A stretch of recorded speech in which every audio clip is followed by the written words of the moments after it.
বরগুনায় তুচ্ছ বিষয়কে কেন্দ্র করে পুলিশের সামনে স্থানীয় নেতার সাথে অটো ড্রাইভারের সাথে বাগবিতণ্ডার একটি ভিডিও সামাজিক যোগাযোগ মাধ্যমে ছড়িয়ে পড়েছে। স্থানীয় এক সূত্রে জানা যায় 10 টাকা ভাড়াকে কেন্দ্র করে স্থানীয় নেতার সাথে বয়স্ক ড্রাইভারের সাথে বাগবিতণ্ডায় জড়িয়ে যায়, কিন্তু পুলিশের সামনে স্থানীয় ক্ষমতা দেখিয়ে এই স্থানীয় নেতার সাথে এমন বাগবিতণ্ডায় স্তব্ধ এলাকাবাসী। স্থানীয় সূত্রে আরও জানা যায় মাত্র 10 টাকা ভাড়াকে কেন্দ্র করে 5 টাকা দিতে চাওয়ায় তা নিয়ে প্রকাশ্যে এমন কর্মকাণ্ড যা ছিল অপ্রত্যাশিত। তবে আশেপাশের সাধারণ মানুষ সে ভিডিও ধারণ করলে তা দ্রুতই সামাজিক যোগাযোগ মাধ্যমে ছড়িয়ে পড়ে। কোন ঘটনা নিয়ে শুরু হয় নেটিজেনদের মাঝে নানা আলোচনা সমালোচনা। কেউ কেউ বলেন স্থানীয় প্রভাব দেখিয়ে বাংলাদেশের নানা প্রান্তরে এমন হরহামেশাই ঘটনা ঘটে থাকে।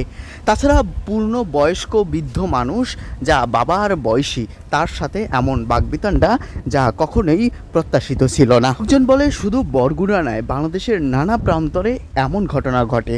কেউ একজন দুঃখ প্রকাশ করে বলেন বাবার বয়সী মানুষের সাথে বাগবিতণ্ডা জড়িয়ে যাওয়ার সময় স্থানীয় সচেতন যুবকদের উপর ক্ষিপ্ত হয়ে বলেন তারা কোথায় ছিল।